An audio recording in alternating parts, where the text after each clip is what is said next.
It's so nice to have faces to look at.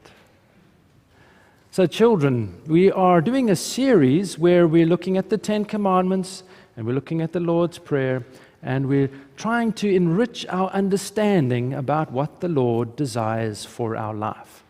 There are so many things in life that we are afraid of. We spoke last time outside about how we are afraid of all sorts of different things.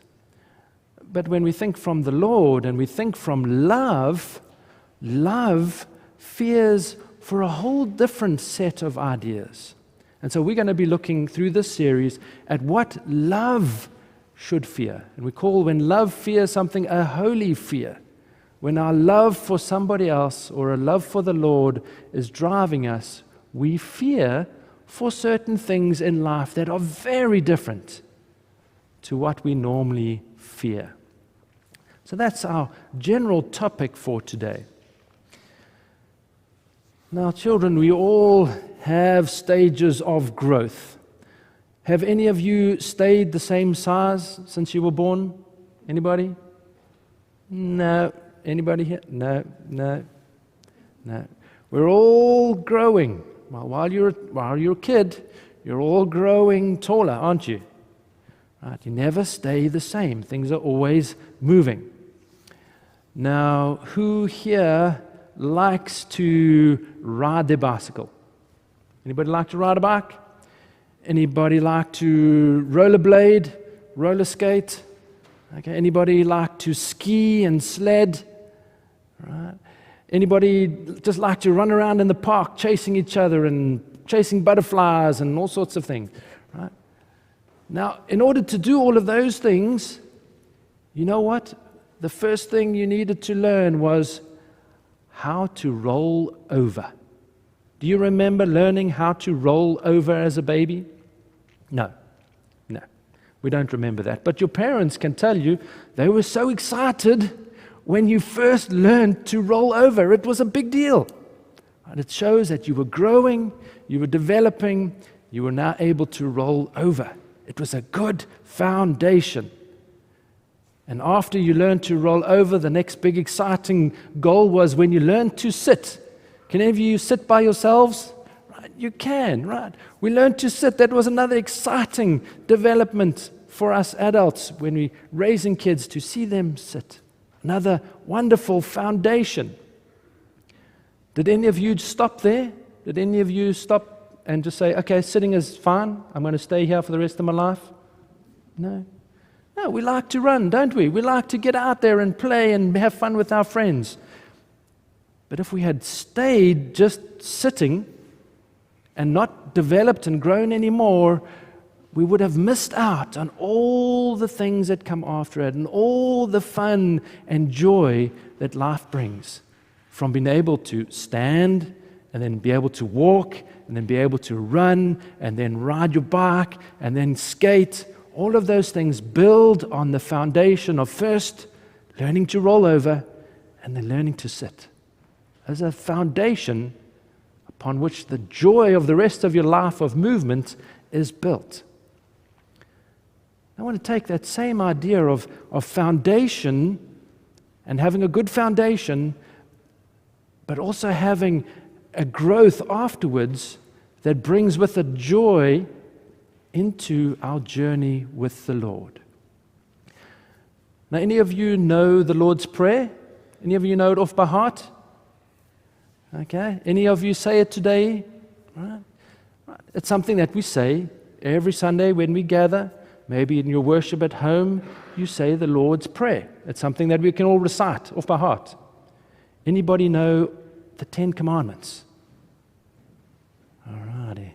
If you attend the Carmel New Church School, every year, part of our chapel, we learn, as part of our recitations, the Ten Commandments. So it's something that you are learning as children, to recite the Lord's Prayer and to know the Ten Commandments. Those are good foundation, a good foundation, knowing the Lord's Prayer and knowing the Ten Commandments. Good foundation. What do you think the foundation is? Why is it good to know the Lord's Prayer? What is that a foundation for? What is the Lord's Prayer introducing you to? speaking to the Lord. Right? That's what the Lord's Prayer is about. It's about learning to speak to the Lord, have a conversation with the Lord. So the Lord's Prayer, good foundation, teaching us that we can talk to the Lord. What about the Ten Commandments? Why are the Ten Commandments important? What are they a good foundation for? Anybody? Brian? Say again? You? Right, teaching us a way to the Lord, teaching us how to live a heavenly life, a happy life. So a good foundation. Ten Commandments, Lord Prayer, a good foundation. But does the Lord want us to stop there? No, He wants us to move forward, to continue growing, and to take those things that we've learned and grow more in our conversation with the Lord through prayer, grow more in our life of heaven through practicing and understanding the Ten Commandments even more. And we can make a mistake sometimes, or we can get stuck in just doing the things that we know, stuck in just saying the Lord's Prayer, stuck in just remembering the Ten Commandments, and not going any further. And that's the story that we're going to read about today. When the Lord was in this world and He was walking and teaching the people, He met people called the Pharisees. Have you heard that name before? The Pharisees, the scribes and the Pharisees. And the scribes and the Pharisees were the leaders of the church. And the Lord had something that He wanted to teach the scribes and the Pharisees, because the scribes and the Pharisees were stuck in just knowing what the Word taught. They were stuck in their traditions and in their rituals, and the Lord wanted to show them there is more. You have a good foundation, but there is more. So the commandment that we're going to look at today is the commandment number 3. Commandment number 3. If you turn to your pew cards, we're going to read from Exodus 20, 8 to 10. And I want you to read along with me, because it's the Ten Commandments. It's one of the important things that we're trying to remember. So read this along with me. Remember the Sabbath day to keep it holy. 6 days you shall labor and do all your work. But the seventh day is the Sabbath of the Lord your God. In it you shall do no work. Okay, so there are 3 things in that commandment that the Lord gives us. He says, firstly, remember the Sabbath, keep it holy, and it's a day of rest. Do no work, a day of rest. Remember the Sabbath, keep it holy, and rest. How do we practice that commandment? How are we practicing that commandment today? Going to church, right? We're here at church on Sunday because today is our Sabbath. It's a day that we come to church. What else do we do? What do we do while we're here at church? What are some of the things that we do? We pray. We pray to the Lord, right? The Lord's Prayer. What else do we do? We learn, right? We learn from the Lord's Word what the Lord teaches and how we can use that in our life. These are all good things to do, good habits. Come to church, learn to pray, learn from the Lord. Very good habits, a very good foundation. But the Lord doesn't want us to get stuck. Doesn't want us to get stuck in our thinking that this is the only Sabbath. That this is the only Sabbath. Is there only one Sabbath? Is there only one Sabbath? I'll let you think about that. So the Lord wants to help us see something in our lives and help us move forward into the joy and happiness of life. Just like learning to sit was a foundation, and learning to run brings so much happiness to our lives. So coming to church, learning to pray, learning from the Lord is a good foundation, but the Lord wants so much more for our lives. I want to use an example right here. Right. Is this book holy? Would you say this book is holy? Thumbs up, thumbs up, thumbs up, thumbs up. Right. As children, we teach you that this book is holy, and that's a good foundation to think of this book as holy. And as we grow older, so the Lord wants us to go deeper into seeing why it is holy. Right? And you know why it is holy? It's holy because of the things that the Lord teaches in here. When we read the Lord's word and we think about those things in our mind and we use what He teaches to change the way we think and see the world, then the Lord is present in our thoughts. And that's, wherever the Lord is, that's holy. So the Lord isn't really in the book. The Lord is in our minds because we are reading the book. So it is a very good foundation to think of this book as holy. And as we grow and mature and into adulthood, to find out why it is holy, where the true holiness comes from.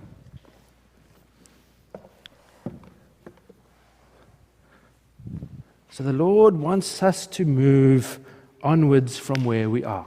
I want to read to you from the book of Matthew. You can follow along in your pew card. This is two stories that are linked together in the book of Matthew, and they're both about the Sabbath, so the Sunday. So at that time, Jesus went through the grain fields on the Sabbath. Went through the fields, the grain fields, and His disciples were hungry. Okay. Anybody here hungry? I'm getting a little hungry. Right. Hungry. Right. And they're walking through the field, and the field is full of food. Right. And they began to pluck the heads of grain and to eat it. And when the Pharisees, remember they were the church leaders who were stuck in their thinking, when they saw it, they said to Him, "Look, your disciples are doing what is not lawful on the Sabbath." What are they doing that is wrong? What are the disciples doing that the Pharisees see as wrong? They're working. For the Pharisees, plucking or picking the corn was working. And so the Pharisees weren't supposed to feed themselves by picking the corn on the Sabbath. The story then continues in verse 9 to 14. Now, when Jesus had departed from there, He went into the synagogue, and behold, there was a man who had a withered hand. Right? So someone whose hand maybe had disease in it or hadn't developed properly, but his hand was withered. And asked Him, saying, and they, that's the Pharisees, asked Jesus, saying, "Is it lawful to heal on the Sabbath?" That they might accuse Him. So the Pharisees wanted to keep their laws the way they were and didn't want anyone to break the laws. Then Jesus said to them, "What man is there among you who has one sheep, and if it falls into a pit on the Sabbath, will not lay hold of it and lift it out? How much more value then is a man or a person than a sheep? Therefore, it is lawful to do good on the Sabbath." So that's what the Lord is saying.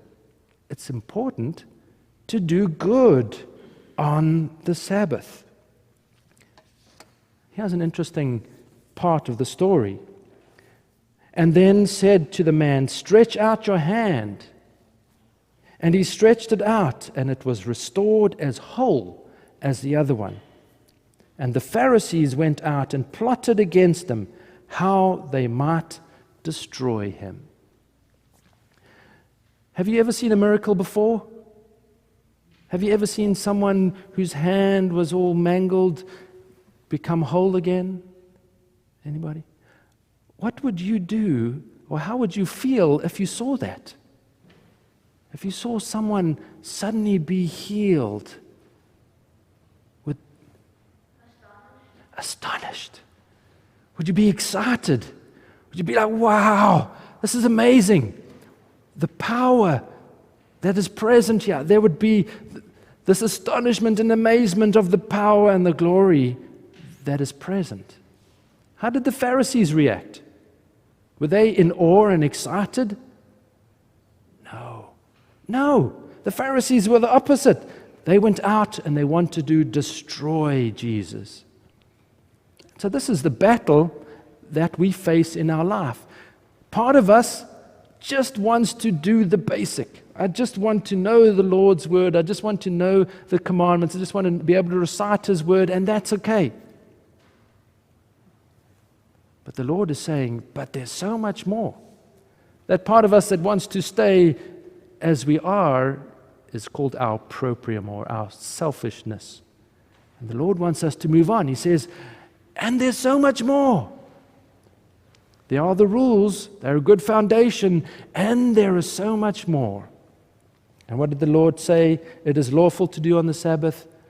To do good. To do good. What is it to do good? What is another way of saying it? To love. To love. So coming back to that question that I asked, is there only one Sabbath? If the Sabbath is about loving people, is there only one Sabbath? When do you love people? Do you love your mom and dad only on a Sunday?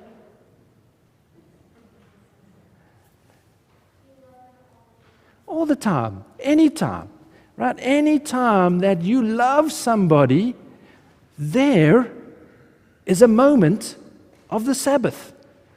Anytime you love someone, there is the Lord. There is holiness.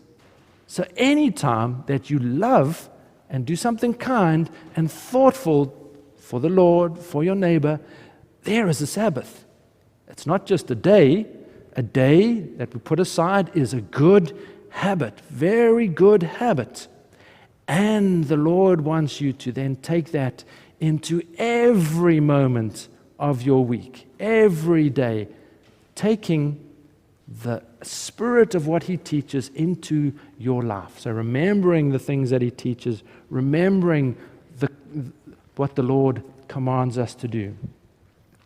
I want to bring the Lord's Prayer into this to help us see it a little bit more clearly.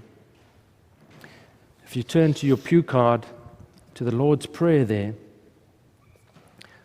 the last word on the first line of the pew card says, Thy, and in the next line it says, Kingdom come, Thy will be done. We think about the third commandment, about keeping the Sabbath holy.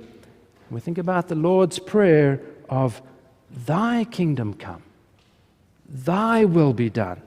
Right? It's not about what I want in life, but every time that I'm thinking about the Lord's will, there is the Sabbath. What does the Lord command us to do? What is the new commandment that the Lord gives in the New Testament? Love one another as I have loved you. That's the new commandment that the Lord gives. That we can go out, and every time we love and care and follow that commandment, we are doing the Lord's will. When we're doing the Lord's will, the Lord is present. There is a Sabbath. There is the Sabbath. So the Lord wants us to have habits. The Lord wants us to come to church. The Lord wants us to learn from His Word. The Lord wants us to know the Ten Commandments. He wants us to learn all those things as a foundation, a very good foundation, so that the Lord can then take us into the second part of our life where we learn to love one another as He teaches in all those things. All the things that the Lord is teaching is trying to point us towards what is loving. So the habits are very good, and the Lord's trying to shift us as we mature and grow into adults to seeing the second part of life of it is good to do good on the Sabbath. It's good to love one another.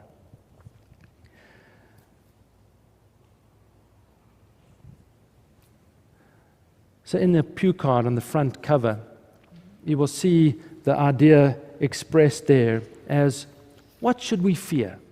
And that's the topic, the overall topic for our series. What should we fear? And so through the third commandment, through the Lord's Prayer of Thy kingdom come, we see that what we should fear is not keeping things in the box, not just having the foundation good and be worried about the foundation of life, but worried also about that second part of life, which is our own personal spiritual growth. Learning to pray through the Lord's Prayer, and then our own personal growth as we learn to pray on our own. Learning the 10 Commandments that teach us the external order of life, but then taking that further to the internal order of our life. And so the Lord is trying to lead us from a foundation to start to build on that foundation a heavenly spiritual home.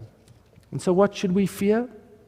We should fear not engaging in that second part of life. As children, you're not there yet. Don't worry. Concentrate on the foundation. It is good. For us adults, that fear shifts to the second part of life. How do I put energy and attention into my personal spiritual growth? Bringing what the Lord teaches in the first half into every aspect of my life, so that there is a Sabbath in many moments of my life. There is love in many aspects of my life. And where there is love, there is rest. Where there is a Sabbath, there is rest. And that's what the Lord desires for our life.